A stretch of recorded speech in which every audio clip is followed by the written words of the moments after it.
من هنوز صدای قطرات سنگین بارون رو به یاد دارم که بیوقفه روی شیشه های ماشین میکوبید. اون شب چیزی تو هوا بود، یه چیزی که از لحظه‌ای که وارد اون جاده شدیم حس میکردم.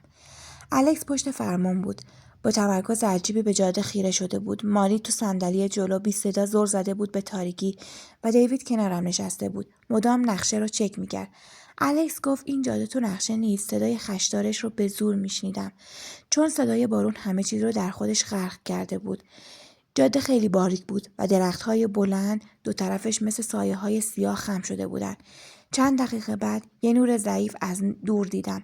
گفتم بریم اونجا رو چک کنیم. هیچ کدوم حرفی نزدن. همه خسته و گیج بودیم. انگار این جاده پایانی نداشت. وقتی به اون دهکده رسیدیم بلافاصله حس کردم یه چیزی اشتباهه. حتی نفس کشیدن هم تو اون هوا سنگین شده بود. همه جا ساکت بود ولی یه جور سکوت که برات آشنا نیست. مثل سکوتی که قبل از یه فاجعه پیش بیاد. درختها با اون طوفان سنگین هنوز هم آروم بودن. حتی یه برگ هم تکون نمیخورد. تابلوی زنگ زده‌ای که روش نوشته بود روستای فراموش شده به قدری قدیمی و کثیف بود که به سختی میشد خوندش. حس کردم اینجا جایی نیست که بخوایم بمونیم، ولی طوفان و تاریکی نمیذاشتن راه دیگه‌ای پیدا کنیم. با هزار شک وارد یکی از خونه‌های متروکه شدیم.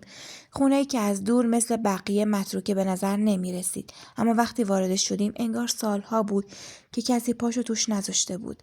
صبح روز بعد همه از خستگی از پا افتاده بودیم، ولی چیزی که بیشتر از همه ترسناک بود اون چیزی نبود که بیرون دهکده بود، بلکه چیزی بود که داخل ذهنم رخنه کرده بود.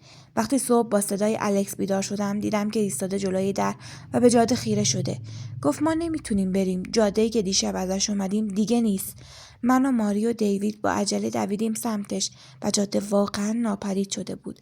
فقط یه راه باریک به دل جنگل میرفت، ولی هیچ نشونی از خروج نبود. سعی کردیم با اهالی و دهکده حرف بزنیم، ولی همگی سرد و بیروح به نظر می رسیدن. پیرمردی با موهای سفید که گوشه دهکده توی صندلی نشسته بود فقط با نگاه سردش به ما خیره شد و با صدای خشدار گفت همه شما مثل ما گرفتارید، راه فراری نیست. وقتی شب شد اوضاع بدتر شد.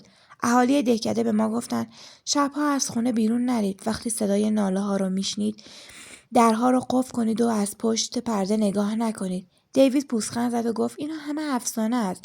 اما همون شب اولین کابوسمون شروع شد. وقتی هوا تاریک شد صدای ناله‌هایی از دور به گوش می رسید.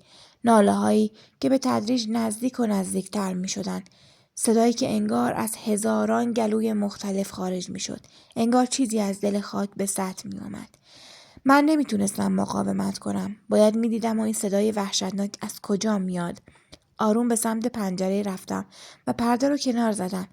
چیزی که دیدم خونم رو تو رگهام یخ زد. سایه‌های سیاه و کشیده با حرکت‌های غیر طبیعی و آهسته در خیابان‌های دهکده سرگردان بودن.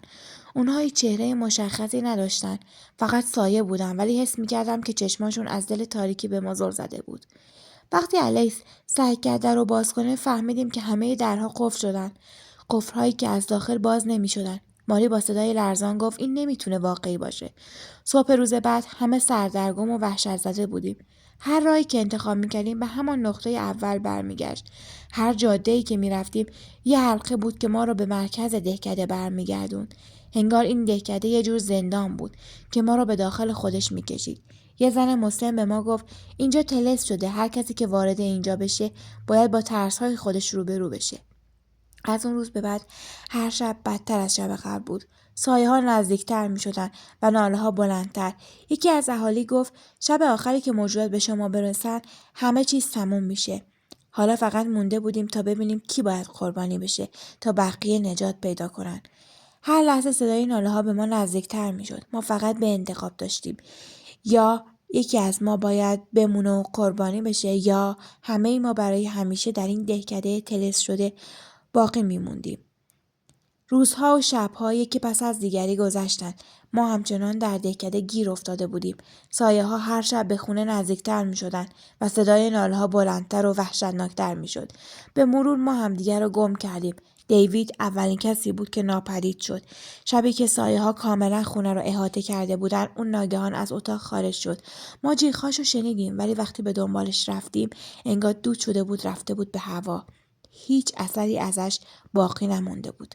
ماری چند روز بعد تسلیم شد. اون گفت ما نمیتونیم فرار کنیم. هرچی زودتر قبولش کنیم کمتر درد میکشیم. بعد از اون هر شب که میگذشت چهرهش سردتر و بی‌احساس‌تر میشد. انگار خودش هم داشت به یکی از همون سایه ها تبدیل میشد. حالا فقط من و الکس بودیم. الکس از خستگی و ترس شکسته شده بود. میگفت ما باید یکی رو قربانی کنیم. شاید راه خروش همین باشه. من تردید داشتم، ولی میدونستم که راه دیگه ای وجود نداره. اون شب وقتی سایه ها دوباره نزدیک شدن، الکس چاقویی برداشت و به سمت من اومد. گفت ببخش سارا، این تنها راهه. ولی همون لحظه چیزی وحشتناکتر اتفاق افتاد. قبل از اینکه الکس بتونه کاری کنه، سایه ها وارد خونه شدن. اونها از دیوارها گذشتن انگار که هوا باشن و الکس رو در خود فرو بردن. صدای جیغش برای همیشه تو گوشم باقی موند.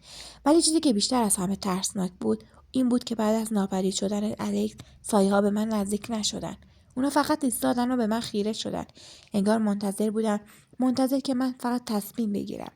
اون شب آخرین باری بود که سایه ها را دیدم. وقتی صبح شد من هنوز زنده بودم، ولی دیگه هیچ نشونه ای از راه خروج نبود. حالا من اینجا تنها بودم. دیگه نمیدونم چند وقت گذشته. هر روز یه جور محو و تکراری به نظر میاد. اهالی دهکده با همون چهره‌های بی‌احساس تو خیابون‌ها راه میرن. بعضی وقتا فکر میکنم من هم یکی از اونا شدم.